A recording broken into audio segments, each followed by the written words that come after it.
My name is Andrew Betwain. I'm the managing editor of fundoperator.com, and today I'm joined by Deon Pillay, head of marketing operations and co-chair of Legit, Legal and General Investment Managers Employee Diversity and Inclusion Resource Group. Deon will be speaking at our Fund Operator Summit Europe in the third day on November the 17th in the Fund HR Talent and Inclusion Forum. He'll be speaking on a panel talking about invigorating constructive dialogues, strategies to discussing diversity and equality issues to create an inclusive environment. Deon, hello, how are you? Hi, Andrew, and I'm great, thank you. And thank you for having me on the platform today. It's lovely to have you here. So I'm going to dive into the questions straight away and get us going. So my first question is, D&I has become much more important to companies over the past few years, and many are still struggling with certain concepts or what could be construed as maybe they're moving too slowly. What would your advice and advice on methodologies be to those that are hesitant to progress in making D&I a key facet of their operational structures? That's a great question, Andrew, and one we hear quite often. I think DEI, like you say, has become a business fundamental. It's not just a tick box exercise anymore, as we know the importance of DEI, especially in generating revenue and new business. We know that clients, especially now, are very cautious around investing in companies specifically, but also where they're spending their money, especially if companies aren't seen to be diversity inclusive. So the challenge we have with most companies is the belief that they don't always have certain elements of diversity within their company, and therefore they don't cater for those individuals, because certain things aren't visible, like sexual identity or gender identity sometimes are not quite visible. What I would advise companies to do is think about intersectionality and how you can use intersectionality to really bring your DEI strategy to life. So if you cater for all aspects of diversity through an intersectional lens, you can actually have a much more engaged conversation, because lots of companies still focus on three traditional things, right? They focus on ethnicity, which has now become a big talking point. The focus was on gender about 5-6 years ago, and that's still ongoing conversation, which is really, really important. And then it's the LGBT piece, which is also still in the frame. And those are the three elements they tend to focus on, forgetting about health and well-being, which has become really important for most employees, specifically after the COVID pandemic, which is kind of ongoing. And then we also have the challenge around socioeconomic mobility and ensuring that we give the same sort of opportunities to people that come from disadvantaged backgrounds. And then neurodiversity is also playing a really, really important part in the space at the moment. So how do you make sure that you're catering for all types of employees within your organization, and intersectionality helps address that. So when you're doing your events, for example, making sure that you have an intersectional lens on your events, inviting different people with different views to the table to discuss the topics. The other key thing is policy, and this is a quick win for most businesses. Make sure your policies are inclusive, right? Even the workplace environment that you're creating, make sure you think about from an inclusive perspective, specifically for people who are neurodiverse, and how you sort of set up your workplace. Simple things like lighting, noise, etc. plays a really, really important part. And you asked about why people aren't having the discussion. How do you create that discussion and debate within the organization? I guess there's a two-pronged approach that we take. One is the top-down approach, and the second is the bottom-up approach. But we're still seeing what we call a sticky middle, and I'll come to that in a second. The top-down approach is making sure your senior leadership are really engaged, and they are the sponsors of these networks, because diversity, equity, inclusion has, for us, become a sort of strategic pillar. And what we've made sure is every single person's objective now contains an element of diversity, equity, and inclusion in it. So for us, it's important that we are measuring the impact that people are having through their daily interactions in the business and changing our culture at Legal and General. So for that, it's starting the debate from the top and making sure people have permission to, one, get things wrong, provided they're learning from getting things wrong. Because when people are too scared to start the conversation, that's when people stop talking. Now, we know we live in a very PC environment at the moment where people are very scared to get things wrong, specifically around gender and race. And therefore, we don't have those robust conversations that we were having in the past. I say giving people permission and then encouraging them to attend events, because we know that most people and most companies right now are resource constrained, and therefore they don't feel like they have the time to engage in diversity, equity, inclusion. See, it's a very fluffy operational type thing or an HR thing. What we should see it as the business imperative, and people that don't want to engage in these conversations because they don't see the importance of it, When you turn it on its head and say it's about business growth and business strategy, you then start to see people take a very different view on diversity, equity, inclusion, and why it's important for them to get involved. So that's the two parts that I talked about, sort of the sticky middle and getting them to change, and then the top down.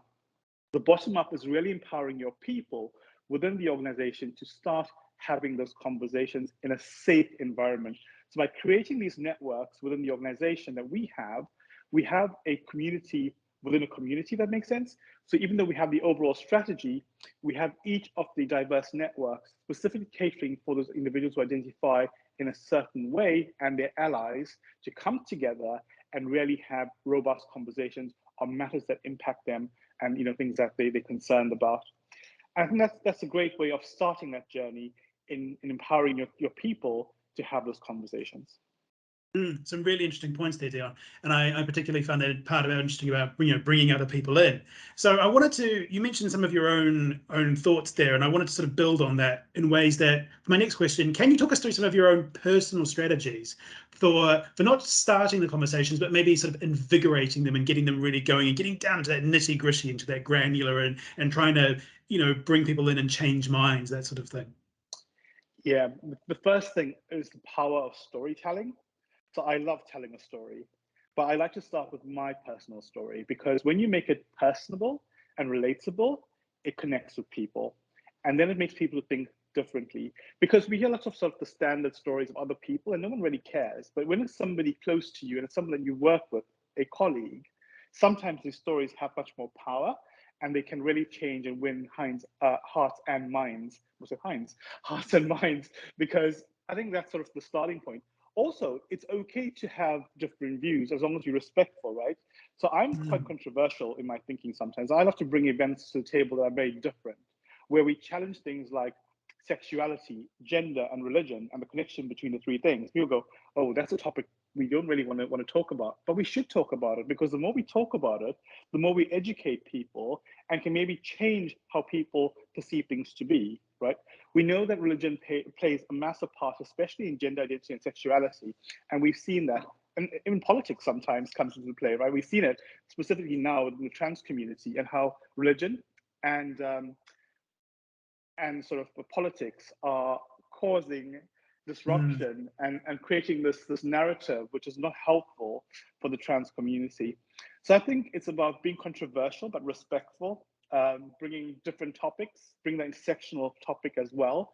So we do some great stuff that we've been doing around gender identity, sexuality, and parents and carers, right? Because if we can educate the parents around the challenges the LGBTQ plus community face, knowing that more than 5% of kids now identify as non-binary or trans, and we've seen that upward trend, it's really important to get parents comfortable with how to support their kids should they come out to them, either as trans, non-binary, or LGBTQ plus, right?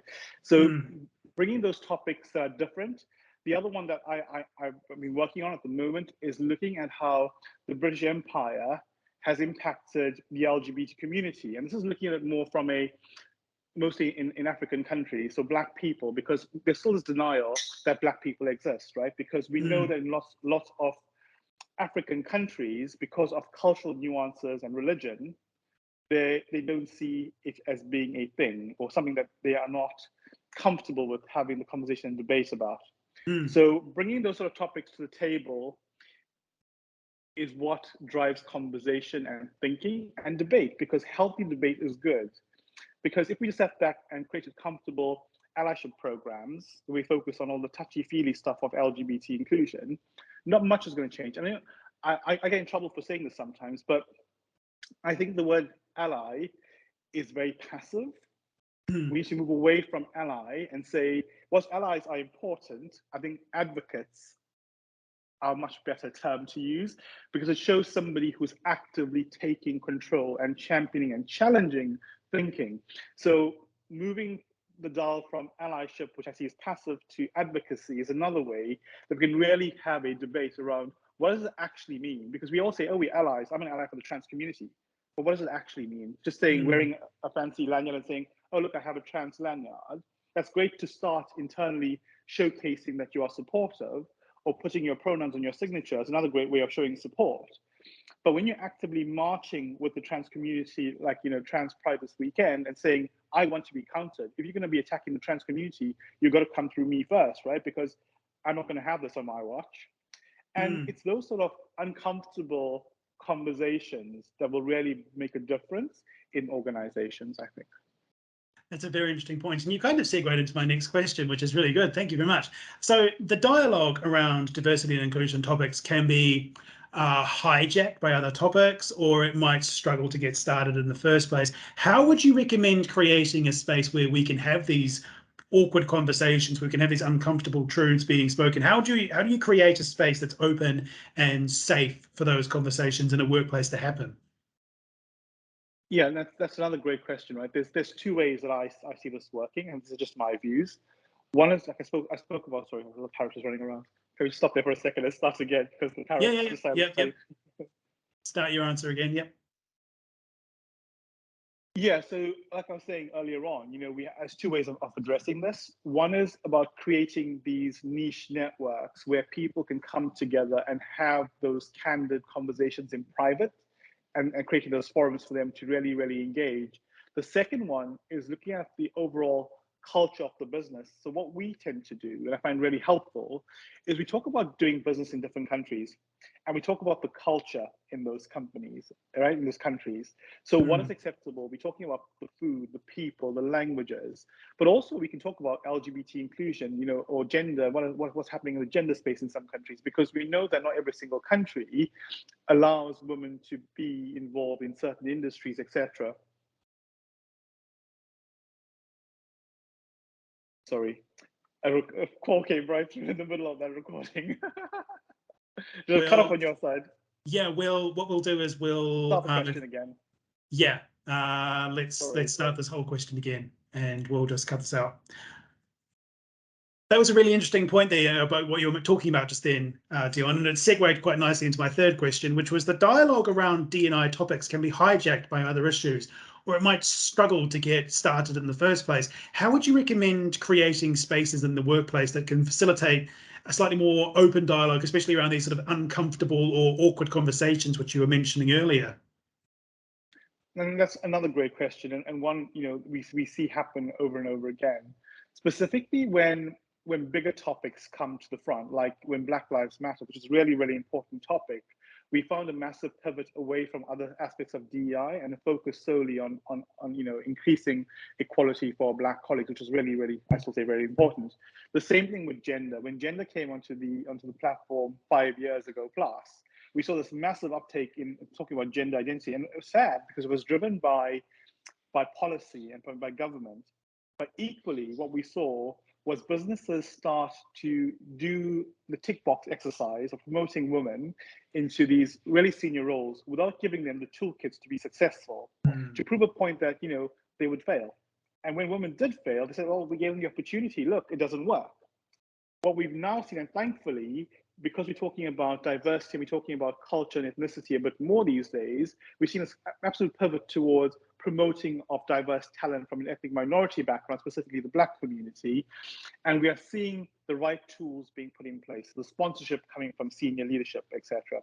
But going back to your question around the conversation and the safe spaces, I think it's really important that whilst we talked about intersectionality in the very beginning, that we still have these networks that exist specifically for these communities, be it LGBT, be it ethnicity, socioeconomic mobility, gender balance, etc. Because you want to have those safe spaces that you talk about, where people can come together who are like-minded and their allies to really have debate and discussion, and to also talk about the challenges that they're currently facing in a way that they can be candid and honest with each other and get that support, right?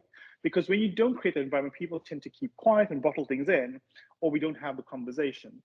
The second really impactful way of addressing it at a wider company level is having those cultural conversations where we bring topics and we talk about the countries that we're doing business in, for example, where we want to understand the culture, every aspect of the culture, from the food, the people, the religious views, etc. Because it's really important, especially when you are growing your business in international spaces. It's about preparing your workforce to work abroad, but equally to understand their colleagues in global jurisdictions, right? Because Mm. if you can't appreciate the cultural nuances of somebody, then you can start to form unconscious biases against those individuals. You know, I remember going for an interview once, and the person was looking at the table constantly, and I didn't realize that in the Japanese culture, it's disrespectful for a female to look you in the eye when they're speaking. I thought, God, what an awful interview. I don't want to work for the organization. So it just kind of shows you that if we don't actually engage in conversations and learn more about the cultural nuances, we start to form all these biases, which then impacts our DEI strategies, right? So creating a safe space for people to have those conversations is absolutely important. It's also about addressing at a more higher level and bringing up those cultural conversations. And the last piece, which I found really shocking, is 95% of companies don't provide guidance to the employees who they send to work abroad. So imagine you're going Mm. to a country which is not LGBTQ plus friendly. You have no idea of the laws or regulations in those countries, and suddenly you're working there, something goes wrong, you don't know who to reach out to. Mm. So I think Mm. the approach now is not just thinking about the LGBTQ plus community, but thinking widely across your diverse workforce. What information should you be giving them when you send them to work in those new environments, right? It doesn't matter whether they're LGBTQ plus, especially trans, or females specifically going to work in certain countries where may not be as safe for them. It's being really sort of upfront, having the policies to protect them, but equally informing them in advance, and also giving them the option then not to work in those countries, right? Because we know that lots of people are sent off to work on assignment. They don't realize the impact on the individual because, like I said, sexual identity sometimes is not disclosed. People don't feel Mm. comfortable, and they may be actually put into an unsafe environment to work. Mm. So starting those conversations with your HR partners, with the senior leaders, and most importantly with your colleagues is really important, as long as everything is done in a respectful manner. And creating the spaces allows people to be really candid in what they bring to the table as well. It's a really interesting point. So my final question for you is, in your own role as head of marketing operations, how have you worked on being this quote unquote constructive in your approach to D&I? And what advice would you give to others who are struggling in their own roles to begin this process, and where they find their little niche to be this ally, this advocate, or stand up for their own rights? Yeah, I guess it's called marginal gains, like thinking about, what are the low hanging fruit as people talk about. And for me, the operationally, it was, okay, what do we currently have? What do we have the power to control internally? Before we go outside and make a massive noise, let's consult our people. Let's ask our people, what do they want from the organization? It's pointless building a DEI strategy and a structure if nobody's supportive of it, right? So let's have the conversation. What do people want? And which aspects of diversity do you want to focus on? So it has to start Mm. somewhere. We found that starting with, because gender was already on the table from 5 years ago, but starting with LGBTQ plus, we found was the most inclusive strand because it covered a number of other identities. It looked at ethnic minorities who might be LGBTQ plus. It looked at mental health and well-being because we know the challenges are felt Mm. more strongly by the LGBTQ plus community. So building the framework around the LGBTQ plus community, but remembering the other marginalized groups that we wanted to focus on as well, we were able to put our strategy in place. So starting with policy change, getting the HR people in the room and the specialists and consulting other organizations. You have great organizations like Stonewall, Mermaids, Global Butterflies who can come and help you in your policies. So for us, creating a trans inclusion policy was really important for us because we had colleagues who identified as trans, and even if they didn't identify as trans, it was important to have the policy in place to attract the staff that you wanted to reflect society, right? Mm. That's the first part, getting policy right. And then senior leader sponsorship is extremely important. It's a top-down visibility of people really championing it and saying, we are doing this because we genuinely care about it, not just tick box exercise. Very, very important. It's then getting people who are passionate about diversity, equity, and inclusion, but also giving them the time in their day-to-day jobs to actually do this as part of their day job as well, right? Because Mm. we all want to get involved in DEI, but imagine doing an 8-hour job plus and then having to spend more time doing diversity and inclusion stuff. It can be draining. And to make it really sustainable, make sure when you have your co-chairs, your chair structures for the networks, you have a number of co-chairs instead. That way Mm. the load is shared and it's balanced. And the diversity of thinking also shapes the way the networks will grow and thrive. And representation is really, really important, especially for the LGBT perspective. It's making sure the gender balance right. Because if you don't have somebody who identifies as female, lesbian, or trans on the network, attracting that diverse group of people to the network is absolutely challenging. What we've seen in the city and in other industries, male-led networks, especially in the LGBT space, are not really successful. And that's because it doesn't attract the lesbian community and even the trans community sometimes. So it's making sure you think about the gender balance and ethnicity balance as well as we talk about the other demographics in the DEI space. Because even when you start to create events, think about who's attending your events and making sure your panels are reflective of society. Because the minute you get that wrong, lots of speakers now will not attend. Like if someone says to me, we're having 4 white males speaking on a panel, and I'm like, well, no, I'm not going to be able to tick a box. Where's the female representation, right? Where's somebody else that's different from me? Where's their perspective coming on this panel? So I think it's really important we think about these things as we plan and shape our networks. And then it's about the ongoing commitment from the organization, right? It doesn't cost lots of money to do diversity, equity, inclusion. People think you need lots of money. The power of sharing stories, like I said, is such a simple resource. Use your people to share their stories, right? By giving them the right space and creating a culture that allows them to be authentic, to bring their whole selves to work, you will have an untapped amount of resource, will happily engage and share stories, will actively get involved in helping change and shape the culture for an organization through these networks. So utilize your resource, but also invest some money in shaping policy, in making sure you create the right workspace for individuals, you know, the parents and carers policies, etc. Make sure they're really inclusive of all aspects of people and how they live their lives. So I think that's really important. And then the last piece I would say is the sponsorship, making sure you have at a senior level somebody sponsoring individuals, not just from a DEI perspective, but from a career perspective, so that we can shape and build talent pools for the future. Because we keep hearing the narrative, oh, we can't find somebody who's Black to be in a senior role, or we can't find someone who ticks this box. And it's not about ticking boxes, it's about identifying and nurturing talent within the organization that helps lead to change for the future. Brilliant answers there, Deon. I mean, I've learned so much in this call. Thank you so much for your time today. It's been an absolute pleasure hearing your thoughts on this. And if you are interested in hearing more of Deon's thoughts, please do join us in November in London for the Fund Operator Summit Europe's HR and Diversity Inclusion Forum, where Deon will be speaking about more on these topics. And there's a lot of topics to cover in D&I. So please do find more details on ClearPath Analysis' website for the event. And thank you very much to Deon. And thank you very much. Thanks, Andrew.